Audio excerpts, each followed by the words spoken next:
Sector 44 by Rich von Halt. The sun's first rays crept over the horizon, casting long shadows across the dusty courtyard of the THX facility. Isaac, 21, his shaved head glistening with sweat, clasped Casey's hand tightly as they darted through the early morning gloom. The towering, windowless structure loomed behind them, a monolithic presence that stretched for miles. On the terrace, a lone guard stood sentinel, his sniper rifle poised and ready. Isaac's silver eyes flicked to the right, catching sight of the weapon aimed in their direction. He raised his arm, shielding Casey's head as a single gunshot shattered the stillness. No! Isaac's anguished cry echoed across the barren landscape. Isaac sat on the edge of his bed, the metal frame creaking beneath his weight. The room, a stark, square cell, offered no comfort, just a single pillow and white sheets against the cold, rusty walls and floor. There's a reason why I'm here, he thought, his mind drifting. Some call me their savior. Others may say it's my destiny. He clenched his fists, the truth burning in his throat. I am not here by choice. His gaze wandered to Casey, her pale, fragile form curled on the bed beside him. She clutched at her stomach, her silver eyes shut tight against the pain. Isaac's heart constricted, a fierce protectiveness surging through his veins. The THX facility had taken everything from them. Their freedom, their future, their very humanity. But even in this bleak, hopeless place, Isaac refused to surrender. He would fight for himself and for Casey until his last breath. Sunlight streamed through the windows of Sinai Hospital, illuminating the face of newborn Isaac as Nurse Sarah Wayland cradled him in her arms. She gently pulled back the blanket, revealing the infant's smiling face, his brown eyes sparkling with innocent joy. It all started when I was born, Isaac's voice echoed through time. The world outside the hospital walls erupted into chaos as World War III consumed the globe. American jets screamed across foreign skies, raining bombs upon helpless civilians. Tanks rolled through the streets, crushing the homes and lives of the common people. The U.S. Army general, his face hardened by the horrors of war, signaled his soldiers to attack without mercy. On the seas, U.S. Navy ships engaged in fierce counterattacks, launching missiles at their enemies. Beneath the waves, submarines stalked their prey, sending sonar signals through the murky depths. World War III had begun. It was the worst war of all. It was the first time nuclear bombs had been used since World War II. As the conflict escalated, foreign soldiers invaded North American soil. Bombs exploded on city streets, sending civilians scattering in terror. Buildings crumbled, roads fractured, and bridges collapsed under the onslaught of destruction. Germany, Russia, China, Iran, North Korea, and even the peaceful France wanted some action.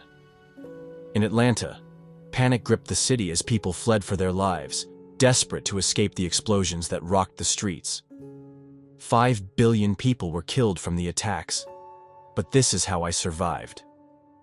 Amidst the chaos and devastation, Isaac's story began, a tale of survival in a world torn apart by the ravages of war. Chaos reigned in the hallways of Sinai Hospital as staff scrambled from room to room, desperately gathering patients. Dr. Alec Rogue, 25, his black hair disheveled and blue scrubs covered by a white lab coat, sprinted past Nurse Sarah Wayland, 20, her blonde hair escaping from her cap.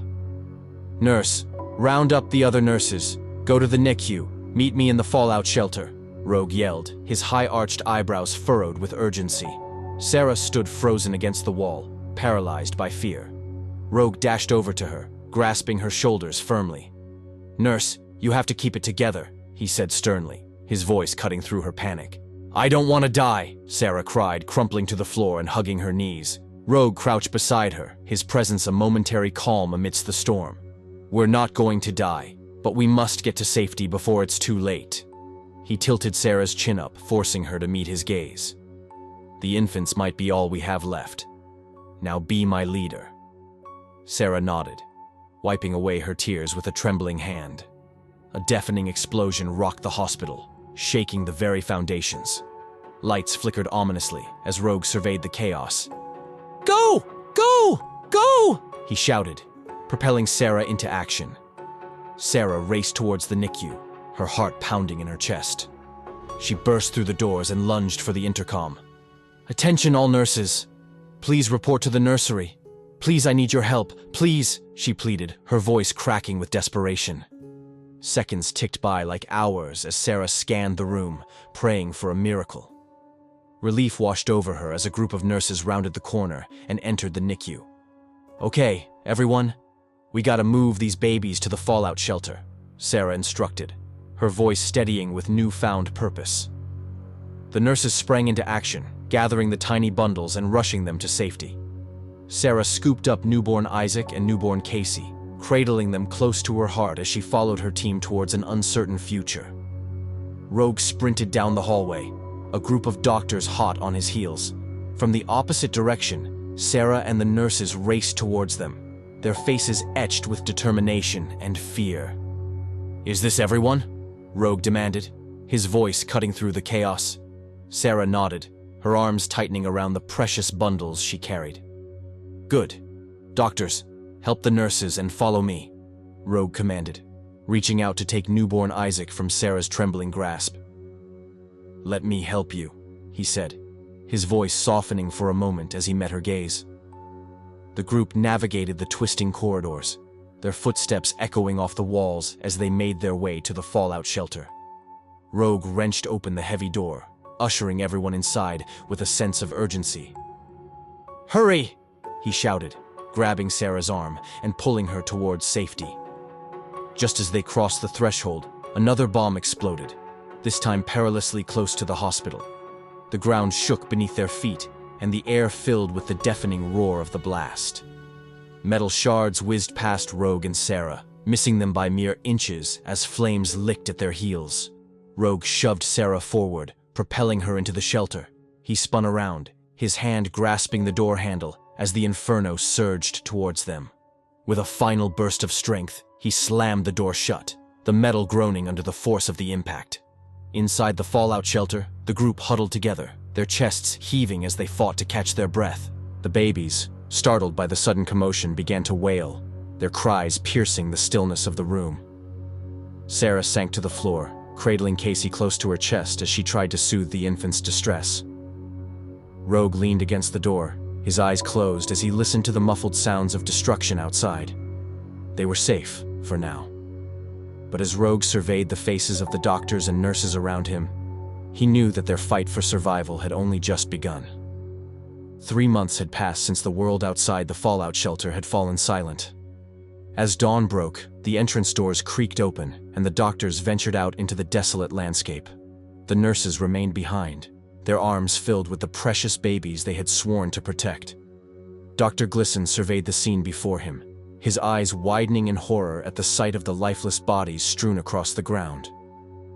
"What are we going to do?" he whispered, his voice trembling. Dr. Law stepped forward, his gaze scanning the carnage. "Some of these people are still alive." Rogue nodded, his jaw set with determination. "Let's examine them." Inside the operating room, Rogue peered through the microscope, his brow furrowed as he studied the blood sample from one of the victims. "There are no red blood cells from this patient," he announced, his words heavy with the weight of their implications. Dr. Glisson hovered nearby, his face etched with urgency. "Doctor, we need to hurry. This is radiation poisoning." Dr. Hill's eyes lit up with a sudden idea. "What if we test the baby's blood? That might rejuvenate the red blood cells." "Why?" Dr. Law asked, skeptical. "Because it's pure. They haven't been exposed," Dr. Hill explained, his voice filled with hope. Dr. Law shook his head. "What if none of them can rejuvenate it?" Rogue turned to face them, his expression grave. "What if one can? That baby will have a lot of weight on its shoulders. We'll have to create a special facility for it. It will have to sacrifice its life for the sake of the world." Dr. Hill frowned. "Why would the baby have to sacrifice its life? If we develop a cure, we can just mass produce. That's if there's no side effects. Or what if it's only short term? We have to prepare for the long run. The facility will be for the safety of the child. If there's still a virus out there, we don't want it contaminating the child," Rogue countered, his mind already racing with the possibilities. In the operating room, the doctors gathered around the 44 babies, each one nestled in its own container. Rogue held up a blood tube labeled 44, the silvery particles within catching the light. "What baby is number 44?" he asked, his voice tight with anticipation. Dr. Law bent down, examining the tiny wrist. "Isaac. Looks like Isaac is his last name. He must have just been born. His parents didn't get a chance to name him." Rogue's gaze remained fixed on Isaac's blood tube, his mind whirring with calculations and theories. "Leave Isaac here. Take the others back to the nursery." Dr. Glisson burst into the room, her face flushed with excitement. "Dr. Rogue, do you want to see the rest of the blood samples? There's something interesting in baby number 43's sample." But Rogue barely registered her presence, his attention consumed by the mysterious properties of Isaac's blood. He scribbled furiously in his journal, his eyes darting between the tube and the infant before him. Dr. Hill placed a hand on Dr. Glisson's shoulder, steering her towards the door. "You might as well leave him be. I think he's on to something and we know how he works." "But I might have a solution," Dr. Glisson protested, her voice tinged with frustration. "He already has a solution. Come on, you can help us," Dr. Hill insisted, leading her away from the operating room and the enigmatic Dr. Rogue. In the dimly lit office of the fallout shelter, Rogue cradled the phone against his ear, his voice low and urgent as he spoke with investor Robert Rich. The man on the other end of the line exuded wealth and power, his jet-black hair slicked back and his attire impeccable, even as his eyes twitched with a hint of madness. "You want me to invest in a facility to protect an infant who you believe will be the savior for all humanity?" Robert Rich's voice crackled through the receiver, his tone a mixture of skepticism and intrigue. Rogue leaned forward, his words measured and precise. "Yes, you have to trust me, Mr. Rich. I believe his blood will—" "You don't have to explain the scientific facts. I get it. There are so many people dying around here," Robert interjected, his voice tinged with a weariness that spoke of the horrors he had witnessed. "That's why we have to get started soon," Rogue pressed, his determination unwavering. "How are you dealing with the electricity down over there?" Robert inquired, a hint of concern creeping into his tone. Rogue sighed, running a hand through his disheveled hair. "It's not bad. We didn't get hit with any nuclear-powered bombs. We are stable now. In crisis times, everyone works together. Everything just needs to be rebuilt, and we'll be back on our feet." "Enough said. We'll be in touch." The line went dead, leaving Rogue alone with his thoughts and the weight of the world on his shoulders. As night fell, Rogue hunched over his desk, his eyes fixed on the microscope as he studied Isaac's blood. The scratching of his pen against the journal's pages filled the room, a testament to the countless hours he had spent searching for answers. The door creaked open, and Nurse Sarah stepped inside, her presence a welcome respite from the solitude. "Doctor, is everything okay?" she asked, her voice soft and concerned. Rogue glanced up, his eyes weary but resolute. "Yes, come in." Sarah approached the crib where Isaac lay, her gaze drawn to the tiny bundle. "What are you going to do with that little guy?" Rogue stood, joining her at the crib's side. They both gazed down at Isaac, his innocent face a stark contrast to the chaos that had engulfed the world outside. "Is there a special plan for him?" Sarah whispered, her voice tinged with wonder. Rogue nodded, his expression grave. "Yes, Isaac is special. I have big plans for him." As if on cue, Isaac's eyes fluttered open, revealing irises of shimmering silver. A smile played across his tiny lips, and Sarah found herself mirroring the expression, her heart swelling with a strange sense of hope. She turned to leave, pausing at the doorframe to steal one last glance at the remarkable infant. "Isaac," she murmured, the name a promise on her lips as she disappeared into the shadows of the fallout shelter, leaving Rogue alone with the weight of the world's future resting on his shoulders and the tiny silver-eyed baby who held the key to their salvation. In the operating room of the fallout shelter, the doctors worked with feverish intensity, injecting the victims' bodies with the precious blood of the babies. The air hung heavy with the weight of their hopes and fears, the fate of the world balanced on the razor's edge. Dr. Glissen's voice cut through the tense silence. How will we know if this works? Rogue's eyes never left the patient before him, his hands steady as he administered the life-giving serum. Patience. Dr. Law's brow furrowed, his words laced with a grim realism. The question you should be asking is, what if this doesn't work? Then everyone will die, Dr. Glissen whispered, her voice trembling.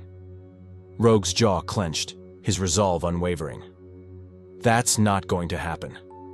His gaze drifted to the corner of the room, where Isaac lay, a tiny beacon of hope amidst the chaos. How many patients do we have to work with? Rogue asked, his mind already racing with calculations and contingencies. About 15, Dr. Law replied, his voice strained. The door burst open, and Dr. Hill rushed in, his face flushed with excitement. Rogue, I got some info on baby 44, yes. Isaac, Rogue interjected, his attention snapping to the newcomer. Dr. Hill nodded, his hands shaking slightly as he fumbled with his notes. Right, Isaac.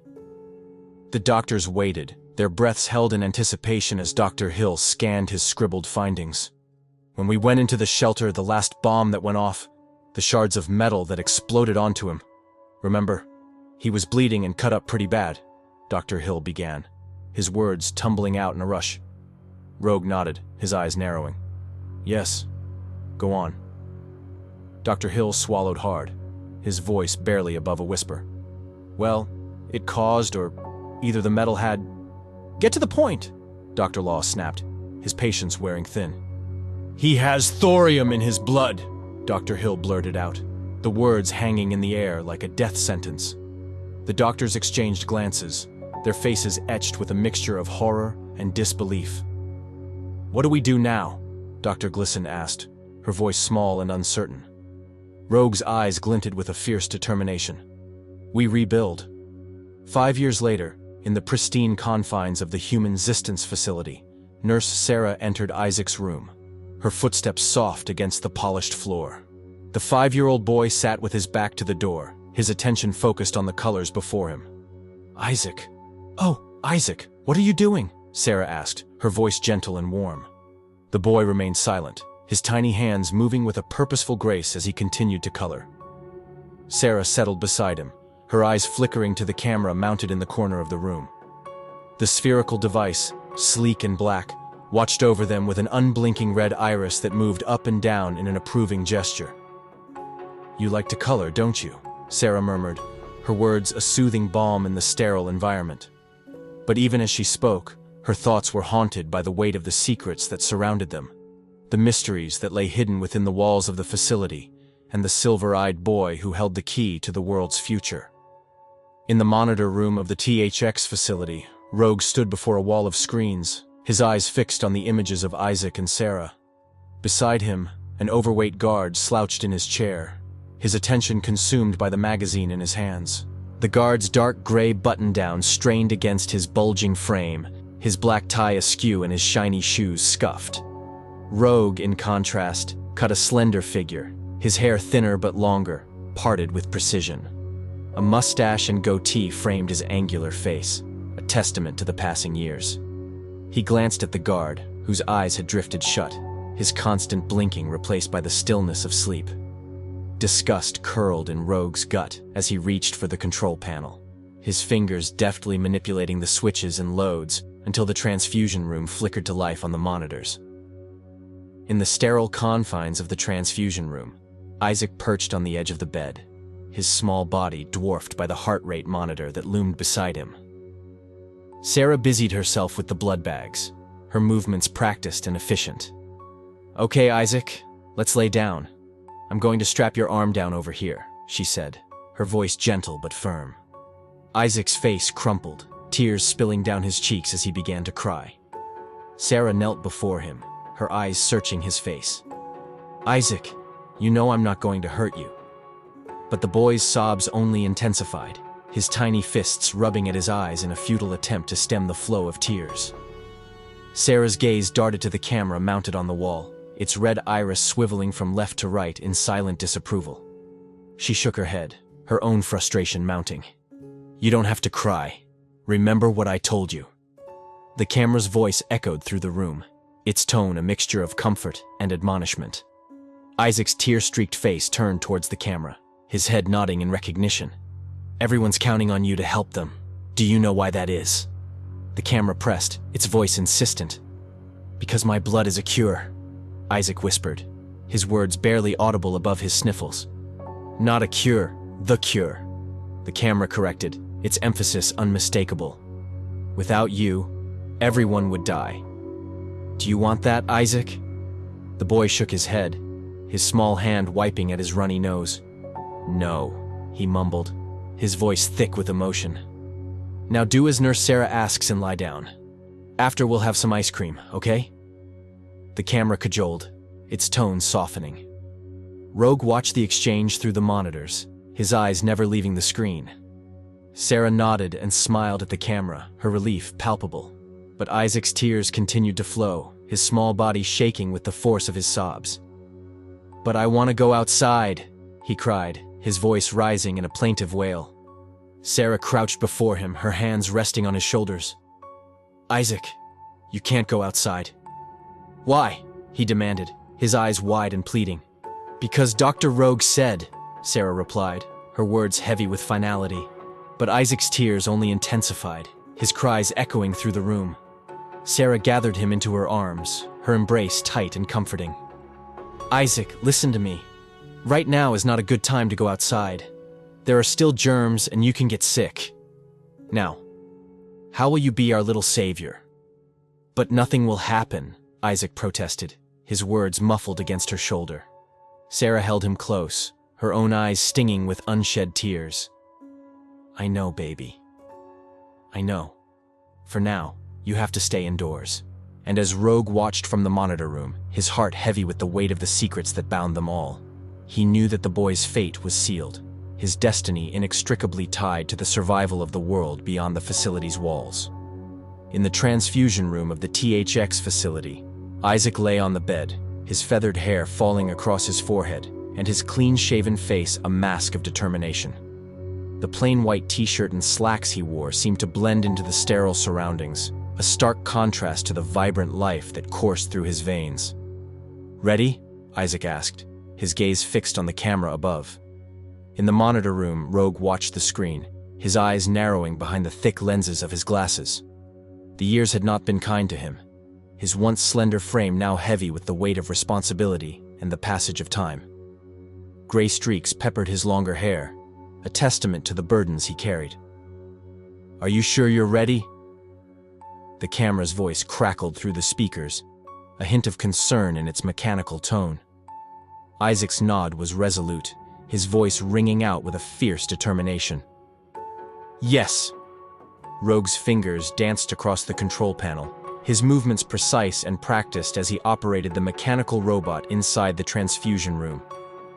The behemoth stood 8 feet tall, its white exterior a tangled web of black wires and 4 metallic arms that gleamed under the harsh fluorescent lights. The camera lens shuddered, a staccato beat that echoed through the room. Isaac closed his eyes, his head falling back against the pillow as the mechanical robot sprang to life. Its upper arms rotated towards the counter, grasping the needles and blood bags with a cold efficiency. The lower arms, in a synchronized dance, strapped Isaac to the bed, their movements swift and unyielding. In the monitor room, Rogue's finger hovered over a button, his breath caught in his throat. With a decisive push, he sent the command, and the mechanical arms descended upon Isaac's prone form. The needles plunged into Isaac's forearms, a sharp sting that tore a gasp from his lips. He bit down on his lower lip, his teeth sinking into the soft flesh as he fought against the pain that radiated through his body. The blood bag swelled with alarming speed, the crimson liquid a stark reminder of the price Isaac paid for the world's salvation. Rogue's eyes never left the screen, his heart hammering in his chest as he watched the life-giving fluid drain from Isaac's veins. With a trembling hand, he reached for the release button, his finger hesitating for the briefest of moments before pressing down with a firm resolve. In the transfusion room, Isaac's body sagged against the restraints, a sigh of relief escaping his lips as the needles withdrew from his flesh. The mechanical arms retracted, their task complete, and the room fell silent, save for the steady beep of the heart rate monitor. For in the end, it was his blood that held the key to humanity's survival, and he would not rest until the last drop had been given in service of that noble cause. In the monitor room of the THX facility, Rogue's fingers danced across the keyboard, switching off the array of screens that bathed the room in an eerie glow. The sudden ringing of the computer monitor shattered the silence, and Rogue's hand darted to the mouse, his movements precise and swift. The word "urgent" flashed across the screen, a beacon of impending crisis. Rogue clicked the connect button, his brow furrowed in anticipation. Vesper B. Glissen's face filled the monitor, his thin glasses perched precariously on the bridge of his nose. The man, in his mid-40s, leaned in close, his features distorted by the proximity. "Vesper. Whoa. You're a bit close," Rogue remarked, leaning back in his chair. Glissen adjusted his position, his face retreating to a more comfortable distance. "Am I? That's better. What can I do for you?" Rogue asked, his tone businesslike. "Listen, there's been some break-ins here at New Sinai. A group of renegades were caught trying to steal blood. One of them was left behind." She collapsed. Glissen's voice crackled through the speakers, urgency lacing every word. "She?" Rogue's eyebrows shot up in surprise. "Yes, she needs your help. I'm going to have her transported to you tomorrow," Glissen declared, his tone leaving no room for argument. Rogue's laughter held a hint of disbelief. "Ves, you can't." "I wouldn't be calling if this wasn't important," Glissen interjected, his voice sharp and insistent. Rogue fell silent, astonishment etched across his features. "Got to go," Glissen said abruptly, and the screen went blank. In the hallway outside the monitor room, Isaac stood frozen, his eyes wide with surprise. He turned on his heel and sprinted down the corridor, his footsteps echoing off the sterile walls. Rogue whirled around, startled by the sudden movement. "Isaac!" he called out, popping his head through the doorway. But the hallway stood empty, a silent witness to the secrets that hung heavy in the air. Across the city, in the lobby of a bustling clinic, a desperate mother cradled her unconscious 5-year-old daughter in her arms. She stumbled to the counter, her eyes pleading for help, but the receptionist barely glanced up from her paperwork. "Ma'am, fill out this form," the receptionist said, her voice flat and disinterested as she slid a clipboard across the counter. The mother crumpled to her knees, her sobs echoing through the lobby as she clutched her daughter's lifeless body. The receptionist leapt to her feet, her eyes widening in alarm as she peered over the counter. "Quickly, help this woman and child!" she yelled, her voice rising above the clamor of the crowd. The lobby erupted in a cacophony of shouts and protests, the desperation palpable in the air. The receptionist held up her hands, her voice straining to be heard above the din. "Everyone hold on, can't you see this child is dying?" But the crowd surged forward, their anger and frustration boiling over. A man slammed his fist against the counter, his face contorted with rage. "We need that blood just as bad as that girl does. So why does she get to cut in line? Is it just because she is crying? Tell me!" Another man, his patience snapped, seized a chair and hurled it through the window, the glass shattering in a thunderous crash. The doctor emerged from behind the curtains, his hand raised in a gesture of peace. "Everyone, please calm down. Unfortunately, there will be no vaccines given out today. We are completely out. I'm sorry for the inconvenience." But his words were lost in the chaos, drowned out by the shouts and sobs of the desperate souls who had pinned their hopes on the promise of a cure, only to be left with nothing but shattered dreams and the bitter taste of despair. In the lush garden of the Four Seasons Medical Estate, a dozen elder patients reclined on wooden lounge chairs, their frail bodies cushioned by thick white pillows. The air hummed with the gentle whir of machines, each connected to a patient's right arm by a slender tube. The devices pumped life-giving plasmas and red blood cells into their weakened veins, a silent testament to the power of modern medicine. Beside each patient stood a dedicated nurse, their eyes watchful and their hands ready to attend to any need. The garden, a tranquil oasis amidst the chaos of the world beyond, offered a momentary respite from the ravages of time and disease. Miles away, within the confines of the THX facility's greenhouse, Isaac sat alone on a stone bench, his gaze fixed on the sky visible through the glass ceiling. The sun's rays filtered through the panes, casting a warm glow on his face, but the light did little to ease the weight of the thoughts that plagued his mind. The sound of footsteps behind him shattered his reverie, and Isaac spun around, his heart leaping into his throat. "Isaac," Rogue's voice cut through the stillness, his tone grave. "Hey, Doc," Isaac replied, his voice tinged with forced cheerfulness. "I have an idea. Let today be the day we go outside."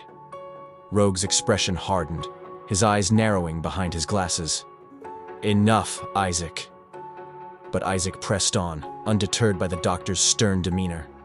"Come on. You know I could come in on certain days, do my donations, and then leave." Rogue shook his head, his voice firm and unyielding.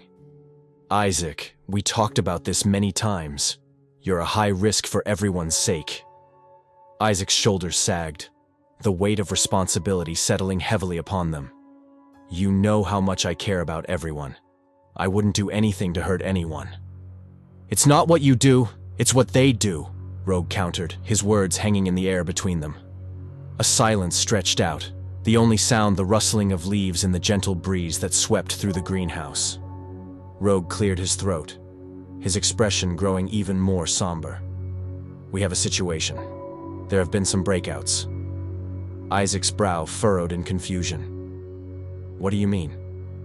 "Your blood is becoming scarce," Rogue explained, his voice heavy with the gravity of the situation. Isaac's mind raced, trying to make sense of the doctor's words. "What can I do to help?" he asked, his voice barely above a whisper. Rogue's gaze locked with Isaac's, his eyes intense and unwavering. "Nothing right now, but we need to keep you safe. I don't want anyone trying to breach these walls. We are going to double up the hours in the transfusion process." Isaac nodded, his resolve hardening. "Whatever I can do, I will." Isaac burst through the door of the THX facility's activity room, his heart pounding with a mixture of excitement and trepidation. Ty, the African-American janitor in his mid-30s, looked up from his mopping, his gray jumpsuit a stark contrast against the polished wooden floor. With a quick motion, Ty snatched a nearby basketball and tossed it to Isaac, who caught it with practiced ease. Isaac dribbled toward the hoop, his feet light and swift as he executed a perfect layup. The ball swished through the net, a satisfying sound that echoed through the room. Ty retrieved the rebound and fired a rough pass to Isaac, who cocked his head in response before returning the ball with equal force. Ty charged towards the rim, his movements fluid and graceful, but Isaac was ready, his defense unwavering. "Don't think you can beat me when you just gave blood," Ty taunted, his voice laced with good-natured challenge. Isaac grinned, his eyes sparkling with mischief. "I might have just gave blood, but I know something you don't." Ty leaped, his arm outstretched as he released the ball towards the hoop, but Isaac sprang into action, his hand connecting with the ball in a resounding block. As Ty retrieved the ball, Isaac headed for the exit, his steps purposeful and determined. "You're just going to leave me hanging?" Ty called after him, his voice tinged with amusement. Isaac turned, catching the ball that Ty hurled in his direction. With a flick of his wrist, he sent the ball sailing towards the hoop as he backed out the door. "We're getting a visitor tomorrow," he announced, just as the ball swished through the net. In the greenhouse, Isaac stepped through the sliding doors, the scent of fresh produce and damp earth enveloping him like a comforting embrace. He made his way to the tomato plants, leaning in close to inhale their tangy aroma. Suddenly, a spray of water hit him square in the face, causing him to splutter in surprise. "Ah!" Letty, the greenhouse keeper, stood before him, her black hair tied back and her green apron a vibrant splash of color against her gray t-shirt. "What are you doing, smelling my tomatoes? They are not ready yet," she chided, her Mexican-American accent thick and musical. Isaac grinned, wiping the water from his face. "It's nice to see you too." Letty raised an eyebrow, her expression skeptical. "What are you doing down here?" "Passing through," Isaac replied, his tone nonchalant. Letty fixed him with a knowing look, and Isaac sighed. "I want to get some air." "Not in the daytime, Isaac. You're going to get me in trouble." Letty warned, her voice stern but not unkind. Isaac held up his hands in surrender. "Okay, I'll leave. But first, let me ask you a—" Letty leaned back, her head cocked to the side, waiting for his request. "Can you send the ingredients for albondigas to the kitchen?" Isaac asked, his eyes hopeful. A smile tugged at the corners of Letty's mouth as she shook her head and walked away, leaving Isaac alone among the vibrant greenery. That night in the results room, Isaac stood in the doorway, his eyes fixed on the huddle of doctors gathered around a stack of files. Rogue, his face drawn and serious, looked up at the sound of Isaac's knock. "Doc," Isaac began, his voice hesitant. "Are we getting a visitor?" The doctors remained silent, their gazes averted. Rogue rose from his seat, his hand grasping Isaac's arm as he guided him towards the exit. The weight of the secret hung heavy in the air, a palpable presence that set Isaac's nerves on edge. And as the door swung shut behind them, Isaac knew that whatever lay ahead, it would change the course of his life forever. In the dimly lit hallway of the THX facility, Rogue's gaze bore into Isaac, his eyes searching for a flicker of understanding in the young man's face. "Is it true?" Isaac asked, his voice barely above a whisper. Rogue glanced around the facility, his unease palpable in the stillness of the night. "Is it true?" Isaac repeated, his tone more insistent. Rogue sighed, his shoulders sagging under the weight of the truth. "Yes, but she's coming here for medical attention. She won't be here long." "She?" Isaac's eyebrows shot up, his heart racing at the prospect of a new face in the facility. "Come on, how many times have I had the opportunity to meet someone new? I've never had a conversation with anyone other than the people in this facility." The doctors peered out from the results room, their curiosity piqued by the hushed conversation. Rogue fixed Isaac with a stern look, his voice low and firm. "You're getting ahead of yourself. You must know everything I do in this facility is to protect you." Isaac raised his eyebrows, a silent challenge in his eyes. "You may not get the chance anyway," Rogue conceded, his words heavy with resignation. Isaac nodded, his disappointment tempered by a glimmer of hope. Rogue drew in a deep breath and turned towards the results room, his footsteps echoing in the empty hallway. "When shall we be expecting our new visitor?" Isaac called after him, his voice tinged with a hint of mischief. Rogue paused, a smile tugging at the corners of his mouth as he glanced over his shoulder. "You already know, don't you?" Isaac grinned, his eyes sparkling with anticipation. In the activity room, Isaac sat across from psychologist Frederick Gusmund, the chessboard between them a battlefield of wits and strategy. Gusmund, in his early 60s, cut a distinguished figure in his brown suit and vest, his gold tie a splash of color against his white shirt. His sky-blue eyes twinkled behind his glasses, and his bald head gleamed under the fluorescent lights. Isaac sipped his coffee, his eyes never leaving the board as Gusmund made his move, revealing his queen with a deft flick of his wrist. Isaac countered with his bishop, his mind whirring with calculations and possibilities. "Check!" Gusmund declared, his voice smooth and confident. Isaac's gaze snapped up, meeting Gusmund's steady stare. His hand hovered over his king, his mind racing as he surveyed the pieces scattered across the board. Gusmund sat silently, a yellow notepad balanced on his lap, his pen poised to capture the nuances of the moment. Suddenly, the wind howled outside the facility, the entrance doors rattling with the force of the gale. Isaac's attention shifted to the activity room door, his body tense with anticipation. Gusmund's eyes narrowed, his pen scratching across the paper as he observed Isaac's reaction. In the entrance hall, the doors burst open, the carpet flipping over with the force of the wind. The sound of a helicopter filled the air, its blades slicing through the night sky. Rogue sat hunched over the monitors in the control room, his eyes glued to the screens as the helicopter touched down in the courtyard. Behind him, a guard stood at the ready, his shotgun clutched tightly in his hands. With a decisive motion, Rogue slammed his hand down on the alarm button, the camera's voice echoing through the facility. "Attention! Attention! Attention!" In the activity room, Isaac leaped to his feet, his heart pounding as he strode towards the door. Gusmund's pen flew across the pages of his notepad, capturing the tension that crackled in the air. And as the alarm blared and the helicopter's blades whirred, Isaac knew that his world was about to change forever. the arrival of the mysterious visitor setting in motion a chain of events that would test the very foundations of the facility and the secrets it held. Isaac pressed his face against the activity room door's window, his breath fogging the glass as he strained to see the commotion in the hallway. "This is an emergency. Everyone please stay where you are." The camera's voice boomed, the lens shuddering with an ominous click.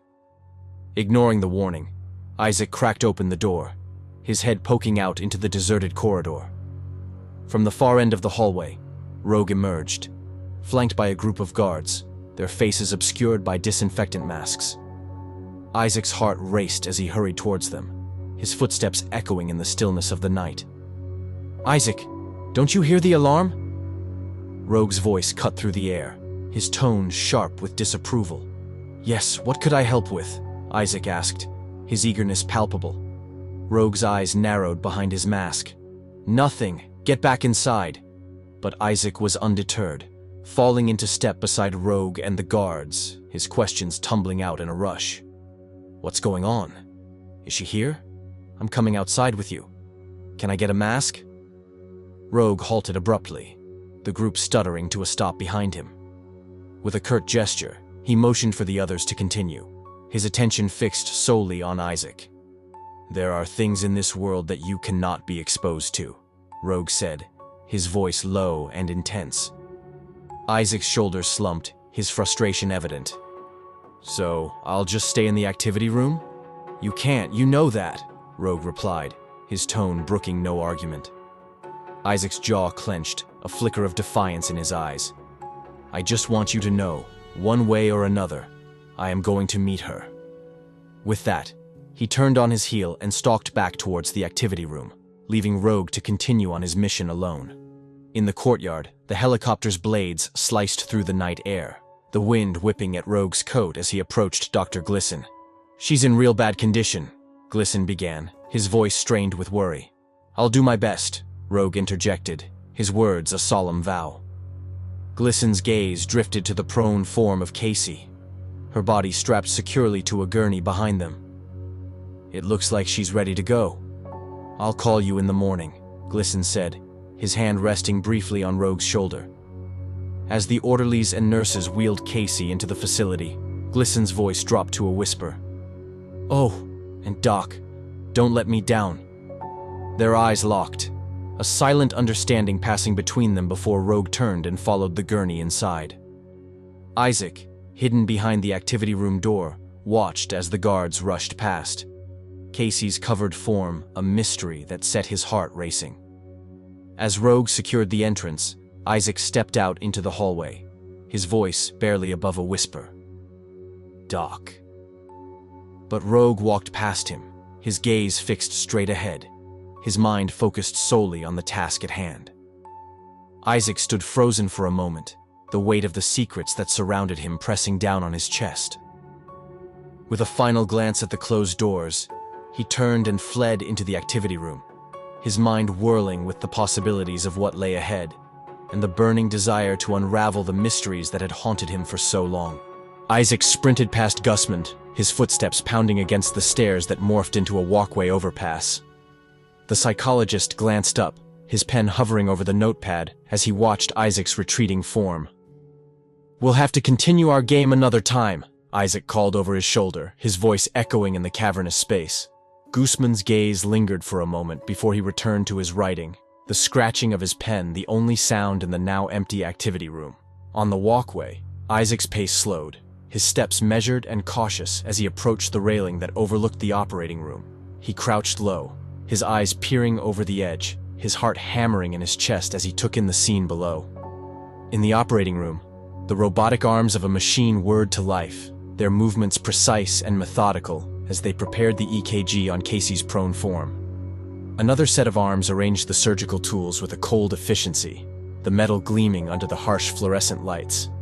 In the monitor room, Rogue hunched over Casey's files, the manila folder open before him. "Okay, let's see what we've got here," he muttered, his fingers flipping through the pages with a sense of urgency. He reached for the intercom button, his voice crackling through the speakers in the operating room. "I'm going to go over the patient's records. She was born with a pinhole in her heart. Suffers from chronic insomnia. Rogue's eyes scanned the pages, his brow furrowed in concentration. Was born at Sinai Hospital. Symptoms began occurring a year after birth. He paused, his gaze drifting from the pages to the wall before him, his mind whirring with the implications of the information he had uncovered. With a deep breath, he continued, his voice steady and clear. Suffers from seizures. Heartbeats are irregular.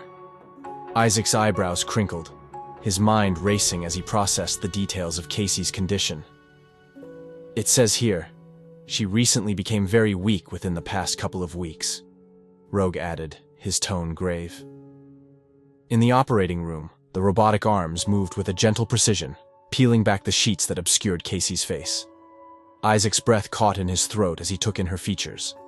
The pale skin, the choppy brown hair that framed her heart-shaped lips, the delicate bones that spoke of a fragility that belied her young age. "What's the patient's name?" the camera's voice inquired, the lens shuddering with a mechanical click.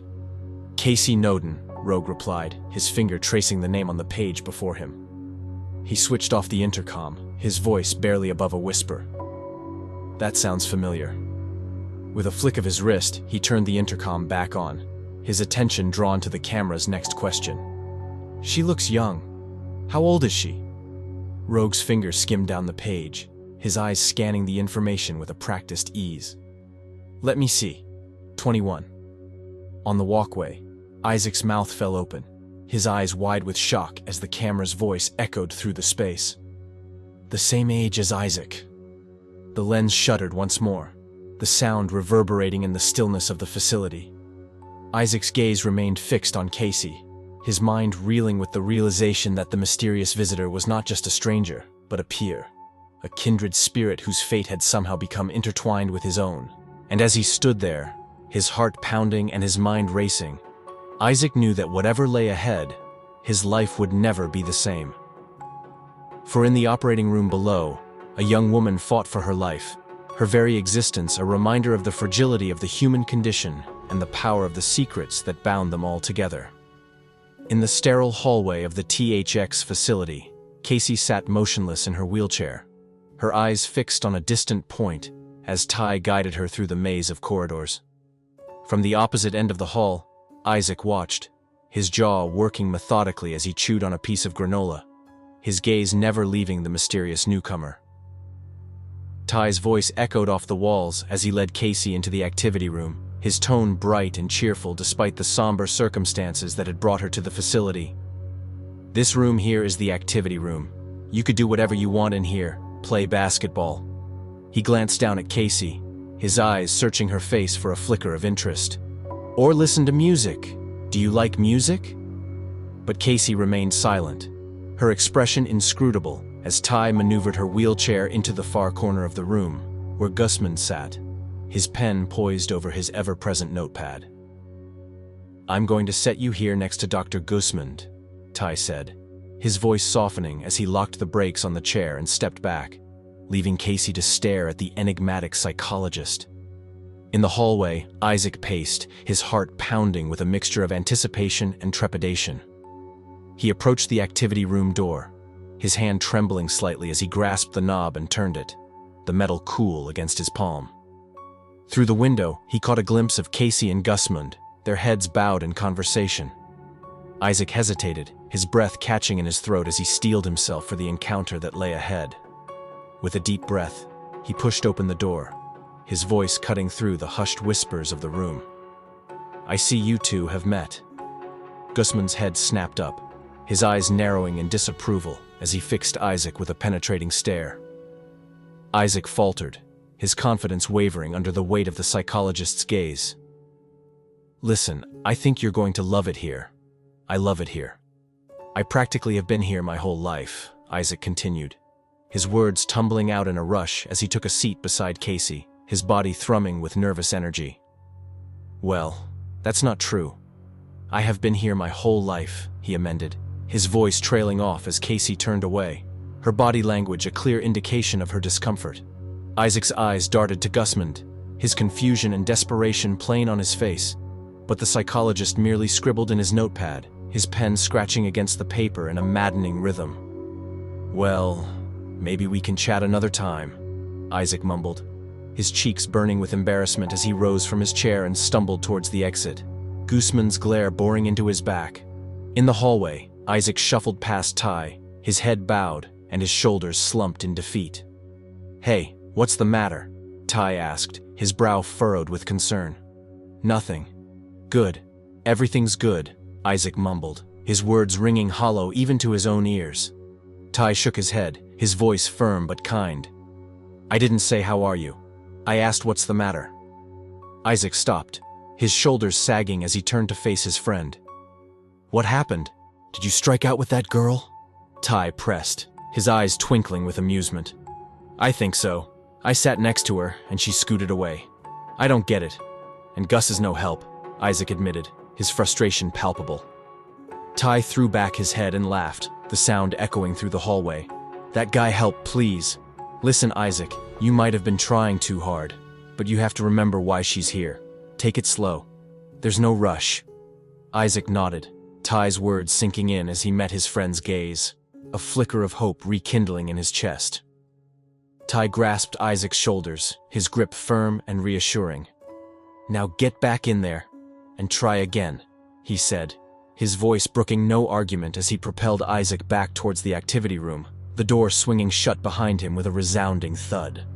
Isaac stood frozen in the doorway of the activity room, his mouth agape as he met the expectant gazes of Guzman and Casey. A smile tugged at the corners of his lips, a tentative peace offering in the face of their stony silence. But as quickly as it had appeared, the moment passed, and the two turned away, their attention drawn elsewhere. Through the window, Isaac caught a glimpse of Ty, his face split wide in an encouraging grin. The sight bolstered his resolve, and he stepped fully into the room, his footsteps measured and purposeful as he made his way towards the piano, deliberately bypassing Casey's wheelchair. Across the room, Casey and Isaac sat, a chasm of unspoken words and unresolved tension stretching between them. Isaac's hands trembled as he raised them to his mouth, his breath warm against his skin as he blew into his cupped palms.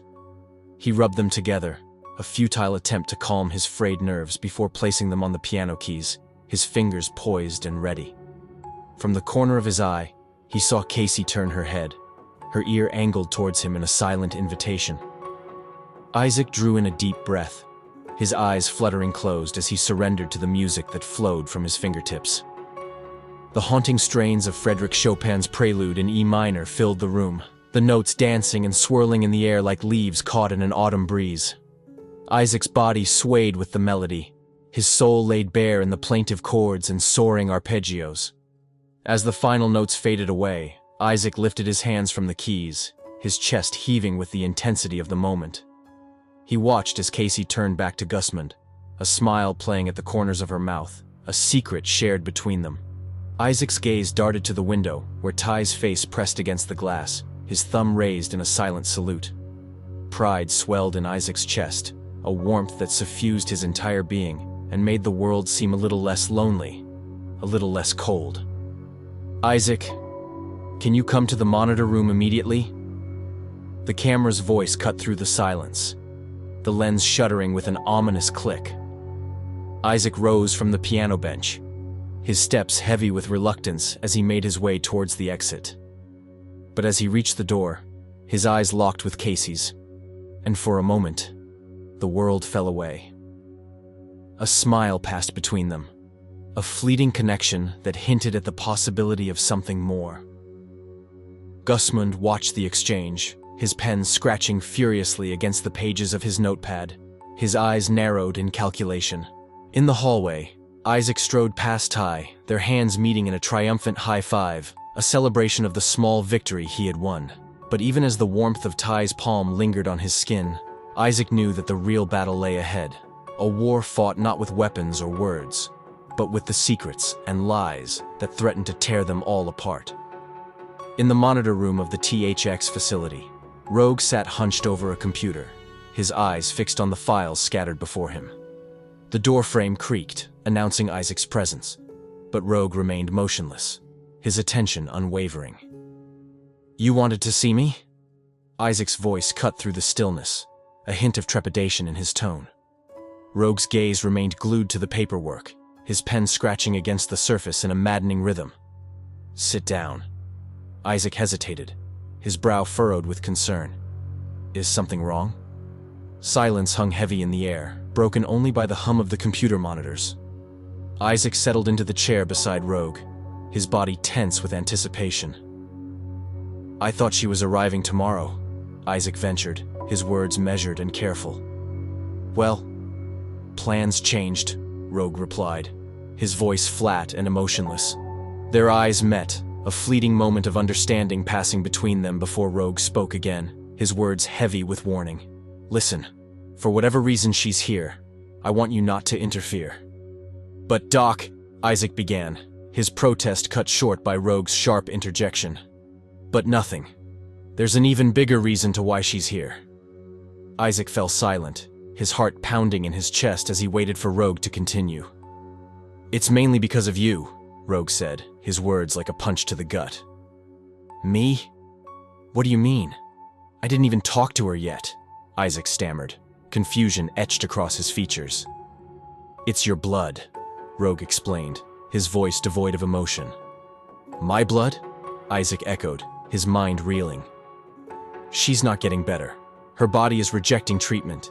She has—" Isaac leaped from his seat, his body trembling with a mixture of fear and anger. "So, what does this mean?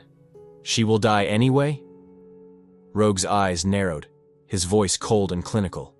"And not only will—" But Isaac was already gone, his footsteps echoing down the hallway as he fled the room, Rogue's words chasing after him like a pack of hungry wolves. "This was bound to," Rogue called out. But Isaac whirled around, his face contorted with rage. "So, you knew this would happen?" Rogue sighed, his shoulders sagging under the weight of the truth. "It's basic science, Isaac. The body creates immunities over time. We have the best doctors and scientists working to generate a cure." "So why am I still here?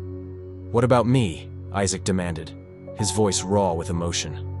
"Your blood is a very important part of the cure," Rogue said, his words a cold comfort in the face of Isaac's despair. Isaac stood in the doorway, his body trembling with barely contained fury. "Where are you going?" Rogue asked, his voice tinged with concern. "Someplace where I don't feel used," Isaac spat, his words dripping with venom as he turned on his heel and stalked out of the room. Rogue slumped in his chair, his glasses discarded on the desk as he rubbed his eyes, the weight of the world bearing down on his shoulders. In the solitude of his room, Isaac paced like a caged animal, his hands clenched into fists at his sides. He stared at the ground, his mind whirling with the implications of Rogue's words. "I don't understand," he muttered, his voice barely above a whisper. With a sudden burst of anger, he slammed his hands down on the mattress, the bed frame shaking under the force of his rage. "I don't understand," he screamed, his voice cracking with the intensity of his emotions. As night fell, Isaac sat on the edge of his bed, his body racked with tremors, his eyes fixed on the wall in a vacant stare. The silence pressed in on him, suffocating and oppressive, broken only by the sound of his own ragged breathing. In the monitor room, the camera's voice cut through the stillness, the lens shuddering with an ominous click. "Doctor?" Rogue sat at the long desk, his pen poised over his notebook, his attention focused on the words before him. "Yes?" "Doctor, it's Isaac," the camera said, its tone urgent and insistent. "Yes, I know," Rogue replied, his voice weary and resigned. "No, I have never seen him like this," the camera pressed, the lens shuddering once more. Rogue's pen stilled, his body tensing as he slowly pushed back his chair and rose to his feet. "You think I don't know what's happening? I'm in the monitor room. I can see everyone. He'll be fine. But even as the words left his mouth, Rogue knew they were a lie. He stared at the camera, his eyes haunted and hollow. "Never mind. I'll go to him." "Thank you, Doctor," the camera said, the lens shuddering in silent approval. And as Rogue made his way through the winding corridors of the facility, his heart heavy with the weight of the secrets he carried, he knew that the road ahead would be a difficult one, fraught with danger and heartbreak. But for Isaac's sake, he would walk it. In the darkness of his room, Isaac paced like a caged animal, his anger palpable in the air. The bed lay overturned, a casualty of his rage, the sheets tangled and strewn across the floor. A knock at the door shattered the silence, and Isaac's head snapped up, his eyes narrowing with suspicion. "Isaac, is everything okay in there?" Rogue's voice filtered through the door, tinged with concern. In the hallway, the camera's lens shuddered, its voice urgent and insistent. "Doctor, he's angry." Rogue nodded, a tight smile playing at the corners of his mouth. Ty, the janitor, ambled past, his mop and bucket in tow. "Psst. Ty, do you have the key to Isaac's room?" Rogue whispered, his voice low and conspiratorial. Ty's brow furrowed in confusion, but he patted his pockets, finally producing a set of keys that he tossed to Rogue. The doctor caught them deftly, his fingers curling around the cool metal. "Doctor," the camera warned, its tone ominous. "It's going to be okay. Stay here," Rogue assured, his voice steady and calm as he unlocked the door and stepped inside. In the confines of the room, Rogue approached Isaac with caution, his hands raised in a placating gesture. But Isaac retreated, his body coiled with tension, his eyes blazing with accusation. "Why tell me now?" he demanded, his voice raw with betrayal. "I didn't want—" Rogue began, but Isaac cut him off, his words sharp and biting. "Don't give me that. I know you knew." Rogue's shoulders sagged, the weight of the truth bearing down on him. "Isaac, we just found—" "Stop lying!" Isaac screamed, his voice cracking with the intensity of his emotions. Rogue's patience snapped, his words tumbling out in a rush. "What do you want me to say? That we knew and we were just keeping you here because you were scared to let me out into the world. You like control. You like controlling me. Why not give me the choice?" Isaac spat, his chest heaving with the force of his anger. Rogue sighed, his voice heavy with resignation. "Listen, there is nothing we can do right now. You're going to have to stay here until we figure this out." With that, he turned on his heel and stalked out of the room, the door slamming shut behind him with a resounding finality. In the silence that followed, the camera's voice echoed through the room, a cold comfort in the face of Isaac's despair. "Isaac, this is going to take some time. Just remember how many lives you saved. There are people who are still suffering. They would have been dead if it wasn't for you." Isaac sank to the floor, his back pressed against the door, his knees drawn up to his chest as he struggled to make sense of the chaos that had become his life. In the transfusion room, Rogue moved with practiced efficiency, his hands steady as he prepared the heart rate monitors. Casey lay on the bed, her body rigid with fear, as metal rods snaked out from the bed, grasping her arms and pinning them to her sides. A metal bar descended, locking her head in place, the pressure almost unbearable. "Casey, I'm going to need you to stay still," Rogue instructed, his voice clinical and detached. "Is this going to hurt?" Casey asked, her voice trembling with trepidation. "Dr. Rogue is one of the best doctors in the city," the camera assured, its lens shuddering with an ominous click. "Why is my head strapped down?" Casey pressed, her eyes wide with panic. Rogue's gaze remained fixed on the monitors, his voice flat and emotionless. "I am going to take blood from both arms and also your neck." "My neck?" Casey echoed, her heart racing in her chest. "Yes, it's a small needle. You won't even feel it," the camera soothed, but its words brought little comfort to the terrified young woman. "What's the purpose?" Casey demanded, her voice rising with fear. Rogue sighed, his patience wearing thin. "Well, we check both arms because there can be a different analysis. Even when we check blood pressure, we check both. Each arm gives off different information." "Yes, but why my neck?" Casey pressed, her body trembling against the restraints. "It's the procedure, Casey," Rogue snapped, his voice brooking no argument. "You can trust Dr. Rogue," the camera intoned, its voice cold and mechanical. "Okay," Casey whispered, her voice small and uncertain. Rogue turned, 3 needles clutched in his hand, one 6 inches long, the others a mere inch. Casey's eyes widened in terror, her breath coming in short, panicked gasps. "What's that for?" she demanded, her voice shrill with fear. "Casey, please be patient," Rogue admonished, his steps measured and deliberate as he approached the bed, the needles glinting in the harsh fluorescent light. "Just relax. This will be over shortly," the camera assured. But its words fell on deaf ears as Casey struggled against the bonds that held her, her screams echoing off the sterile walls of the transfusion room. And as Rogue loomed over her, the needles poised to pierce her flesh, Casey knew that her fate was sealed, her life inextricably tied to the mysterious young man whose blood held the key to the world's salvation. In the activity room of the THX facility, Isaac stood at the free throw line, his body a study in concentration as he bounced the basketball, the rhythmic thump echoing off the walls.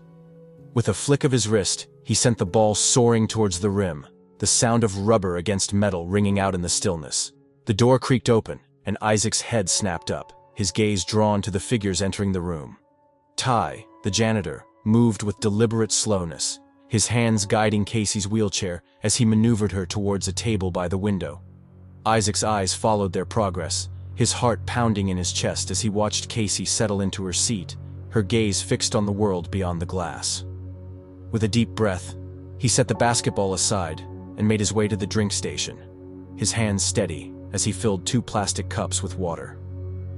He approached Casey's table, his footsteps soft against the polished floor. With a gentle motion, he placed one of the cups before her, but she remained motionless, her attention captured by the view outside. Undeterred, Isaac slid into the seat across from her, his hands clasped around his own cup. Casey cleared her throat, the sound harsh in the silence. "It's beautiful, huh?" Isaac ventured, his voice soft and tentative. "What is?" Casey asked, her gaze never leaving the window. "Outside, don't you think?" Isaac pressed, his eyes searching her face for a flicker of emotion. "Yeah, I guess," Casey replied, her tone flat and disinterested. Isaac leaned back in his chair, his fingers tapping against the plastic cup. "I would rather be out there than in here." He took a sip of water, the cool liquid soothing his parched throat. Casey's eyebrows shot up, her gaze finally meeting his. "You act like you've never been outside," she said, a hint of amusement in her voice. Isaac shook his head, his expression somber. "No, I haven't." Casey's laughter filled the room, a startling contrast to the stillness that had pervaded the space. But as quickly as it had come, the mirth faded from her face, replaced by a seriousness that made Isaac's heart ache. "You've been indoors the whole time you've been here?" she asked, her voice tinged with disbelief. Isaac took another sip of water, his gaze never leaving hers. "Well, not the whole time. Maybe when I was born I had the chance to breathe fresh air." Casey's fingers curled around her own cup, lifting it to her lips with a trembling hand. "I don't know if I could do it." She turned back to the window, her eyes wide with wonder. "Oh my, nope, I couldn't." Her laughter rang out once more, and Isaac found himself smiling in response, his heart swelling with an unfamiliar warmth. "It's nice," he said, his voice soft and wistful. "No, it's not." "There's so much more," Casey countered, her tone teasing. Isaac's smile widened, his eyes sparkling with mischief. "No, I meant you laughing." A blush crept up Casey's cheeks, and she ducked her head, her hair falling in a curtain around her face. "So you never got out and looked at the sky, played in the grass?" she asked, her voice barely above a whisper. Isaac shook his head, his expression thoughtful. "Well, I can't say that I haven't." Casey's eyebrows shot up, a grin tugging at the corners of her mouth. "What, you sneaked outside?" Isaac laughed, the sound rich and warm. "No, I know people." "Who? The guards?" Casey teased, her eyes dancing with amusement. "I have a connection in the greenhouse," Isaac replied, his voice conspiratorial. Casey frowned, her brow furrowed in confusion. "I didn't see a greenhouse. It's on the 3rd floor. We grow our own fruit and vegetables, and sometimes the lady who operates it will open the glass ceiling so that I can see the stars," Isaac explained, his voice filled with a quiet reverence. "That's nice," Casey murmured, her gaze distant and dreamy. Isaac leaned forward, his elbows resting on the table. Maybe I could take you one night. Casey's smile was soft and uncertain. That would be nice. She took a sip of water, her eyes never leaving his. You've never been caught walking the hallways at night? Isaac stood abruptly, his chair scraping against the floor as he pushed it in. With a determined stride, he crossed the room, heading towards the far corner. Well, that's rude, Casey muttered, her voice tinged with annoyance. But Isaac merely turned, his finger pressed to his lips in a silent plea for silence. With a deft motion, he opened a pocket door, revealing a hidden passage that made Casey's eyes widen in astonishment. She laughed, the sound bright and joyful, and Isaac waved his hand, beckoning her to follow. But as Casey struggled to rise from her chair, her legs trembling with the effort, she lost her balance, her body pitching forward towards the unforgiving floor. In a flash, Isaac was at her side, his arms wrapping around her waist as he caught her, his heart pounding with fear and relief. Maybe another time, he murmured, his voice soft and soothing as he eased her back into the chair. Casey's cheeks burned with embarrassment, her gaze fixed on the floor. Thank you. I'm embarrassed. I get woozy every time I give blood. Isaac's brow furrowed, his eyes searching her face for answers. Every time? Casey nodded, her expression sheepish. Tell me about it. It's my fault. I shouldn't have rushed you. I just got excited.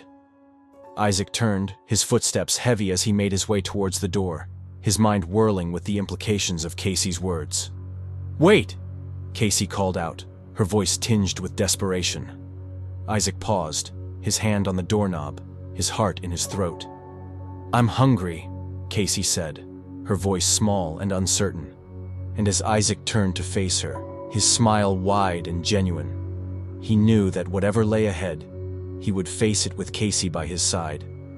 Their fates intertwined in a dance of hope and heartbreak, love and loss. In the cavernous cafeteria of the THX facility, Isaac and Casey stood, their eyes wide with wonder as they took in the space that stretched before them, as vast and imposing as a basketball court. 10 dark wood tables dotted the room, each surrounded by a handful of chairs, their surfaces gleaming in the harsh fluorescent light.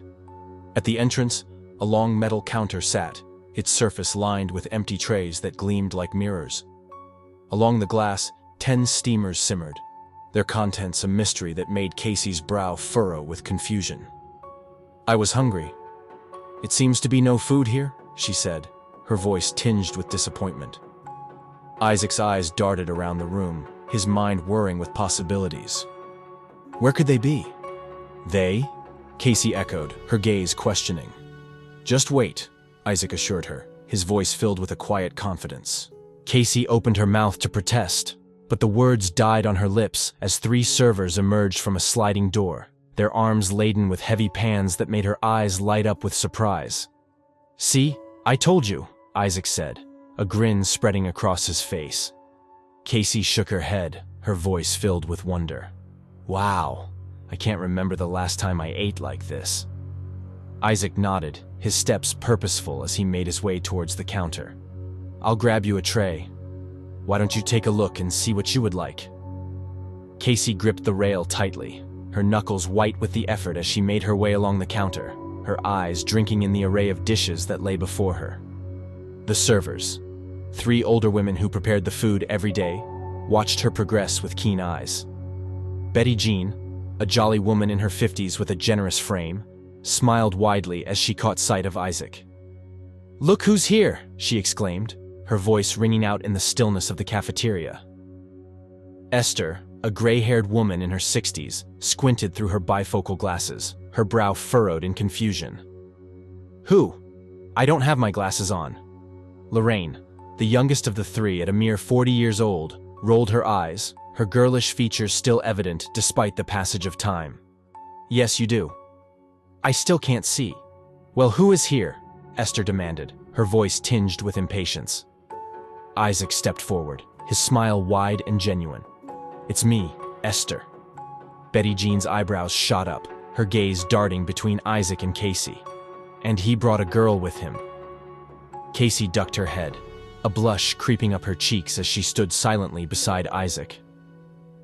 This is Casey, She's going to be in the facility for a few days doing some tests, Isaac explained, his hand resting lightly on Casey's shoulder. The servers exchanged puzzled glances, their brows furrowed with unspoken questions. "Well, hi, Casey," Betty Jean said, her voice warm and welcoming. Lorraine leaned forward, her eyes sparkling with mischief. "She's pretty, Isaac." Isaac's smile widened, his gaze lingering on Casey's face as he nodded in agreement. Betty Jean clapped her hands together, her voice brisk and businesslike. "Why don't you guys have a seat, and I'll serve you?" Isaac extended his arm, and Casey gripped it tightly, her steps slow and careful as they made their way to a nearby table. With a flourish, Isaac pulled out a chair, gesturing for Casey to sit. As they settled into their seats, Betty Jean and Lorraine busied themselves at the counter, their hands flying as they prepared the food. Esther stood off to the side, her hands submerged in soapy water as she scrubbed at the dishes. "Would you look at that?" Betty Jean murmured, her voice low and conspiratorial. Lorraine nodded, her eyes wide with wonder. "I know." Esther looked up from her task, her brow furrowed in confusion. "What y'all talking about?" Lorraine shot Betty Jean a surprised stare, her eyebrows raised in silent question. Betty Jean chuckled, her voice filled with a knowing amusement. "Don't worry, Lorraine. He still likes you too. You always make him blush." "Who's blushing?" Esther demanded, her voice rising in frustration. Betty Jean waved her hand dismissively, her attention focused on the task at hand. "Esther, never mind that. Get in the kitchen and fix the sauces." With a sigh, Esther disappeared into the kitchen, leaving Betty Jean and Lorraine to their work. Moments later, Betty Jean approached the table, her arms laden with a tray filled with steaming dishes.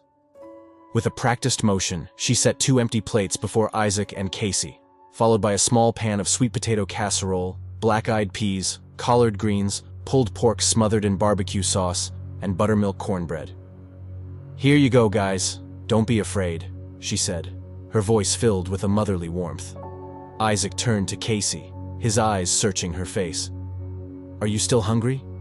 Casey's eyes widened, her mouth watering at the sight of the food before her. "Wow, this looks amazing." Betty Jean grinned, her eyes twinkling with mischief. "Now don't forget to leave room for dessert." As she walked back towards the kitchen, Isaac called out after her, his voice filled with excitement. "Oh yeah, what are we having, Betty Jean?" "Grandma's pecan pie," Betty Jean replied, her voice rich with promise. Isaac's face split into a wide grin, his eyes shining with anticipation. "Betty Jean, you know that's my favorite." Betty Jean smiled, her heart swelling with pride as she watched Isaac serve Casey, his movements careful and precise. As they took their first bites, their eyes fluttered closed, their faces a study in bliss as the flavors exploded on their tongues. They ate in silence, savoring every morsel, their hunger sated by the simple pleasures of a home-cooked meal. As they finished, Lorraine appeared at their table, her hands deftly clearing away the empty plates. Casey leaned back in her chair, her eyes heavy with contentment. "Ugh, I can die happy now," she murmured, her voice soft and dreamy. Isaac's head snapped up, his eyes wide with alarm. "Don't say that."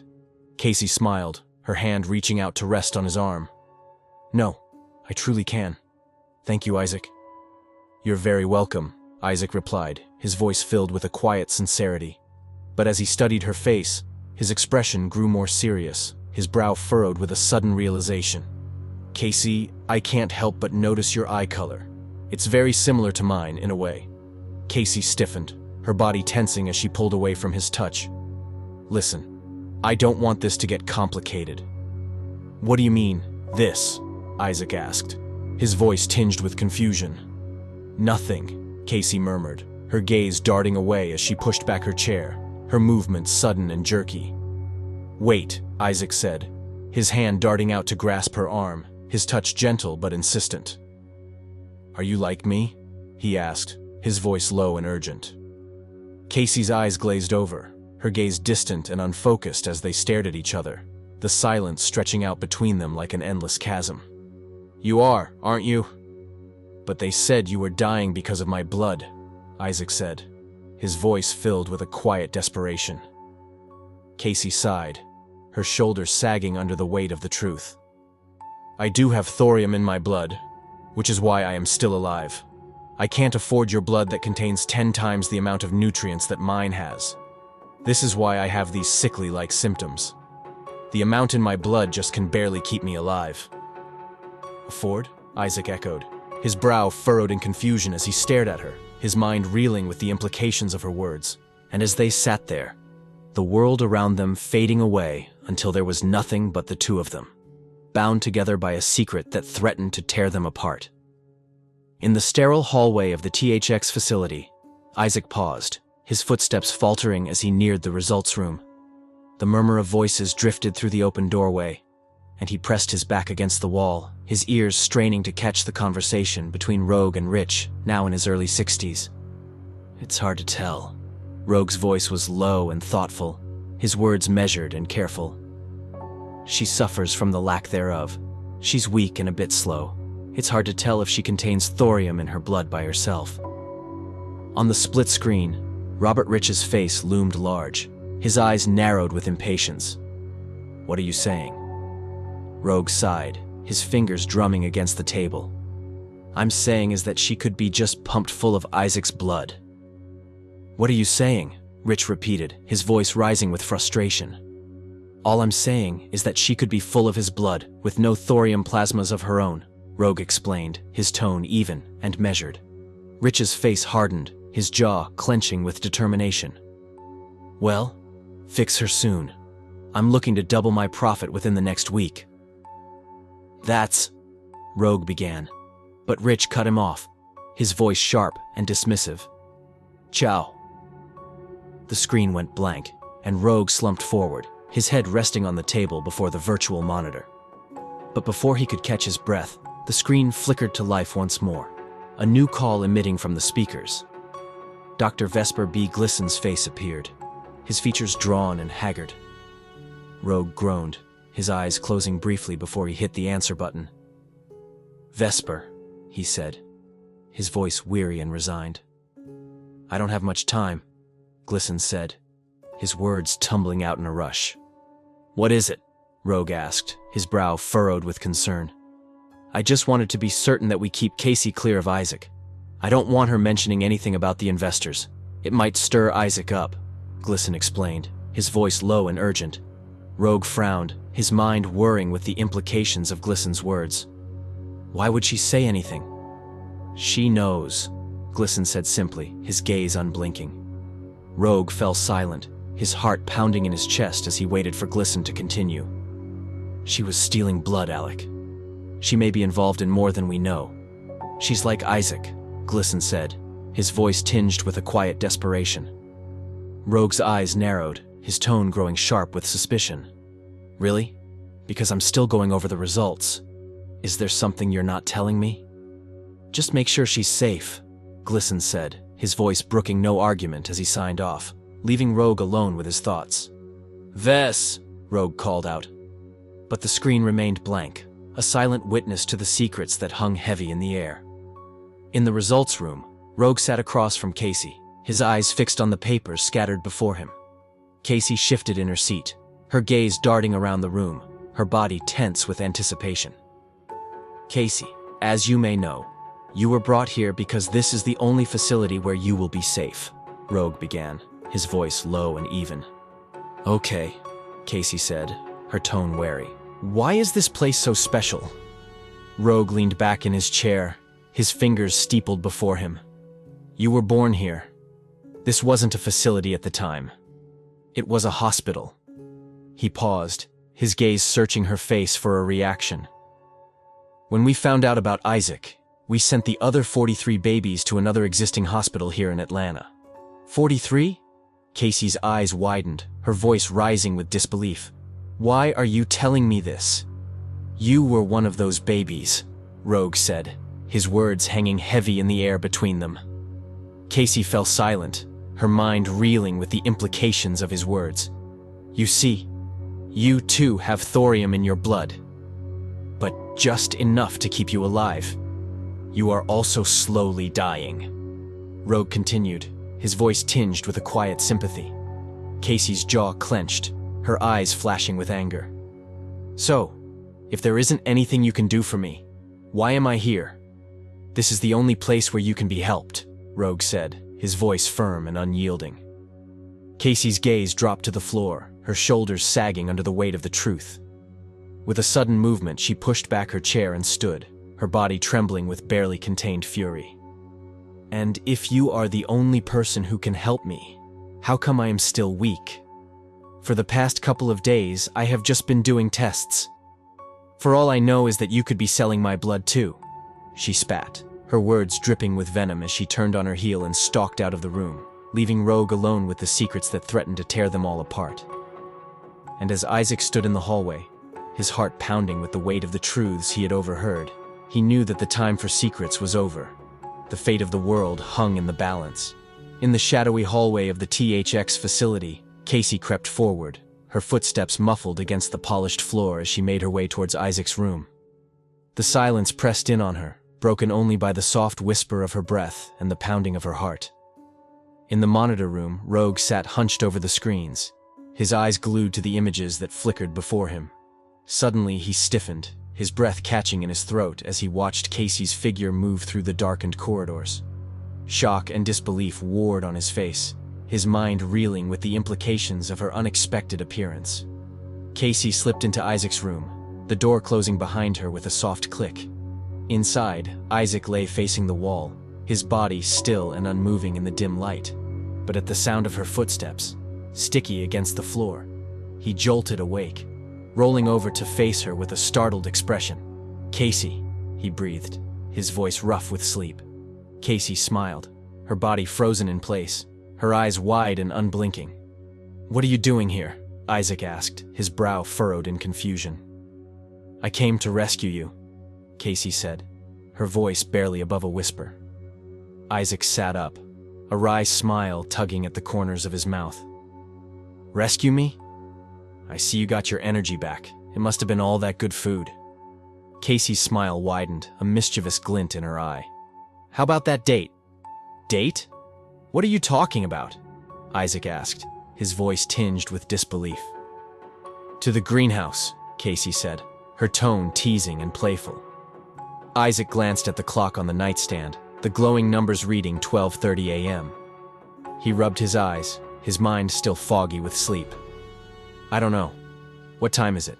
"It's after midnight," he muttered, pushing himself to his feet and stretching his arms above his head. "All right, we have to be very quiet.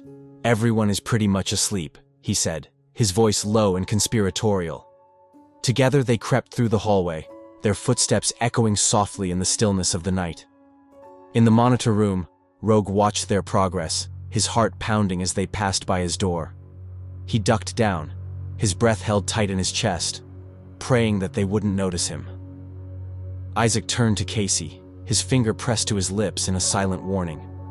She nodded, her eyes wide with excitement as they rounded the corner, their destination drawing ever closer. On the third floor, they stood before the greenhouse door, the smooth metal surface gleaming in the dim light. Isaac's fingers flew over the keypad, entering the security code with a practiced ease. The doors slid open with a soft hiss, and he reached out, his hand finding Casey's in the darkness. Together, they stepped inside, the door closing behind them with a resounding thud. And as they stood there, their hearts racing with the thrill of their secret rendezvous, they knew that whatever lay ahead, they would face it together, bound by a bond that ran deeper than blood, a connection that transcended the secrets and lies that threatened to tear them apart. In the stillness of the night, Isaac and Casey wandered through the lush greenery of the greenhouse, their footsteps muffled against the damp earth. Flowers bloomed around them, a riot of color and scent that filled the air with a heady perfume. Casey's eyes widened with wonder, her breath catching in her throat as she paused before a bed of lilies, their petals glistening in the moonlight. She leaned in close, her nose brushing against the delicate blooms, inhaling deeply. The sweet fragrance filled her lungs, a reminder of the beauty and life that existed beyond the sterile walls of the facility. Isaac watched her, a soft smile playing at the corners of his mouth, his heart swelling with an unfamiliar warmth. "Come on," he said, his fingers twining with hers as he tugged her forward, deeper into the garden. They passed rows of fruit trees and vegetable patches, the leaves rustling in the gentle breeze. Suddenly, Casey pulled away, her gaze drawn to a gnarled apple tree, its branches heavy with ripe fruit. "Those are red, delicious apples," Isaac explained, his voice low and tender. "Go on, smell them." Casey closed her eyes, leaning in to breathe in the sweet, crisp scent of the apples. "Wow, I can smell the sweetness. It's so fresh," she murmured, her hand reaching out to pluck one from the branch. "No, Casey, I wouldn't do that," Isaac warned, his brow furrowing with concern. "I don't think those are ready." But Casey merely laughed, her eyes sparkling with mischief. "Oh, Isaac, sometimes you have to live a little, break the rules." With a swift motion, she gripped the apple and pulled it free, bringing it to her lips and taking a deep, satisfying bite. The juice ran down her chin and she grinned, her laughter echoing through the quiet space. "Shh," Isaac hissed, his hand finding hers once more. "Come on, there's something I want to show you." They wound their way through a patch of tall leaves, the foliage parting to reveal a stone water fountain, its surface shimmering in the moonlight. Casey's eyes widened, her breath catching in her throat at the sight. "Isaac? Wow," she breathed, her voice filled with awe. "It's something, huh?"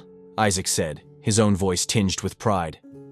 "I would never have guessed," Casey murmured, her fingers itching to touch the cool, clear water.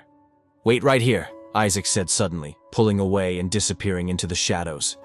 "Where are you going?" Casey called after him, her brow furrowed with confusion. "I'll be right back. Just give me 2 seconds." Isaac's voice drifted back to her, and she shrugged, turning to face the fountain once more. She reached out, her fingers hovering just above the surface of the water, when Isaac's laughter startled her from behind. "I said no touching," he teased, his arms laden with 2 pillows and a blanket. Casey spun around, her heart pounding in her chest. "You scared me. Where did you go?" "To get this," Isaac said, holding up his offerings with a grin.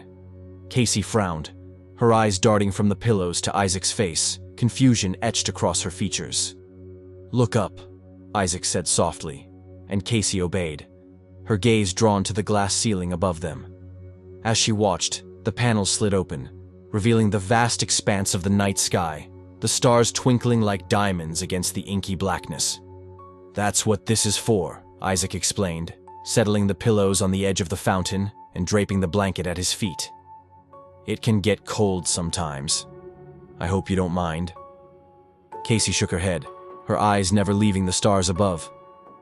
"No, I don't." Isaac sat down, patting the space beside him in invitation. "Casey, would you care to join me?" He held out his hand, and Casey took it, settling down beside him, their shoulders brushing in the darkness. "This is beautiful, and the fresh air is amazing," Casey murmured, her voice filled with wonder. "I will never take fresh air for granted again." She glanced at Isaac, her cheeks flushing with embarrassment. "Oh, I'm sorry." But Isaac merely shook his head, his gaze distant and thoughtful. "Whenever I want to get away in my mind, I come here and stare at the stars. Sometimes I want to have a normal life, but then I realize I am kind of the reason people are still around. I know my place in this world. I know I am helping, even though I see no reward. And even though..." He trailed off, his voice heavy with the weight of his thoughts.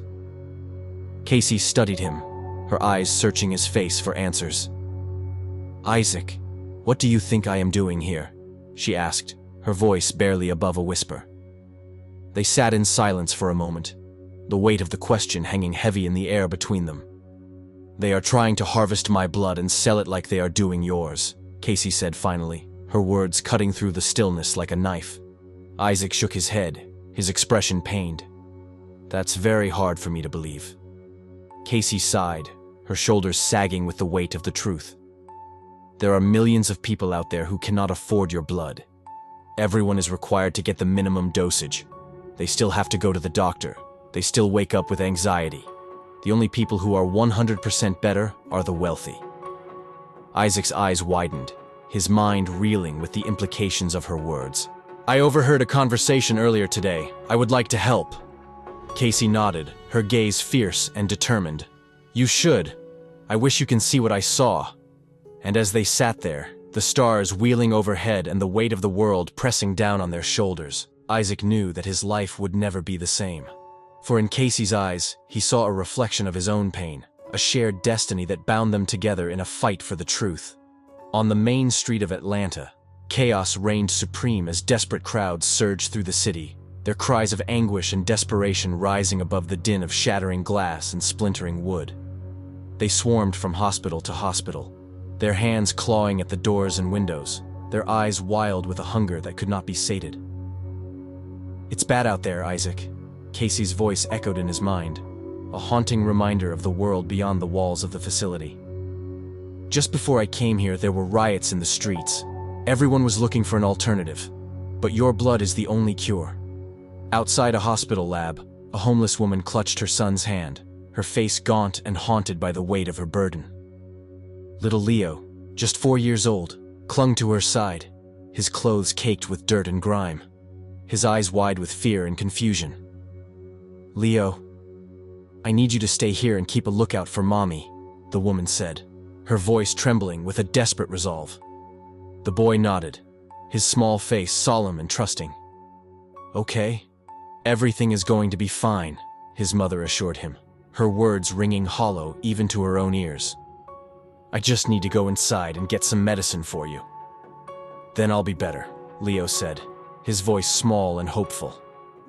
"Yes, baby, you'll be better," the woman whispered, pulling him close and holding him tight, as if she could shield him from the horrors of the world with the strength of her embrace alone.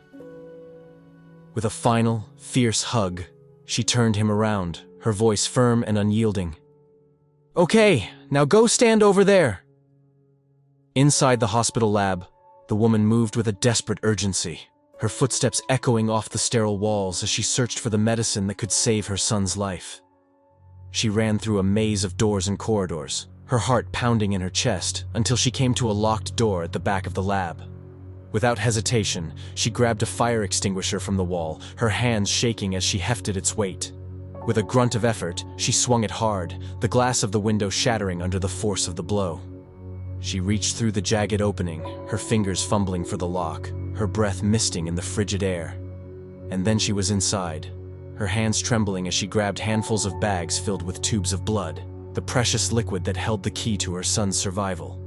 But as she burst through the window, her heart soaring with triumph, the world came crashing down around her. "Leo!" she screamed, her voice raw with panic. "Leo! Leo!" The blow came from nowhere, a sickening crunch that sent her sprawling to the ground, the bags of blood spilling from her grasp. Through the haze of pain and confusion, she saw 2 thugs, their faces twisted with greed and desperation, as they snatched up the bags and fled, leaving her alone and broken on the cold, unforgiving street. In the greenhouse, Casey turned to Isaac, her eyes shimmering with unshed tears. "You have to do something," she whispered, her voice heavy with the weight of the world beyond the walls. Isaac sighed, his shoulders sagging under the burden of his destiny. "I am. Me staying here is doing something." But Casey shook her head, her gaze fierce and unwavering. "You can be doing more if you can see the tragedy out there." "I'm used to it here," Isaac said, his voice low and resigned. "Or, I've gotten used to it." Casey leaned forward, her hand finding his in the darkness. "You should do it. Just go outside. Nothing will happen. Not to you, at least." Isaac's brow furrowed, his eyes distant and troubled. "I don't want to disappoint anyone." He paused, his voice barely above a whisper. "I want to go out. I'm still not sure how badly I'm needed." Casey's grip tightened, her voice urgent and insistent. "I think we should do it. We should just get up and go." Isaac laughed, the sound harsh and bitter in the stillness of the night. "What, now? Are you going to be my accomplice?" But Casey's face remained stern, her eyes boring into his with a fierce intensity. "Isaac, you deserve more. You're a good person. I don't care what it takes. I'm going to get you out of here." Even if I die trying, you can still save lives, maybe not the rich, but the poor. You can help those who can't." Suddenly, a noise erupted from the halls, shattering the stillness of the moment. They both turned towards the entrance, their hearts pounding with a sudden, inexplicable fear. And then, in a moment that seemed to stretch out for an eternity, Isaac's lips brushed against Casey's nose, a fleeting touch that sent a jolt of electricity coursing through his veins. "Oh, I'm sorry," he stammered, his cheeks flushing with embarrassment. But Casey merely closed her eyes, her lips finding his in a kiss that was at once tender and fierce, a promise and a pledge all in one. Isaac hesitated for a moment, his mind reeling with the implications of what was happening. But then he surrendered to the moment, his lips moving against hers in a dance of passion and desperation. Casey pulled back, her breath mingling with his in the cold night air. "No matter what happens," she whispered, her voice low and fierce, "I'll be by your side." And as they sat there, the world around them fading away until there was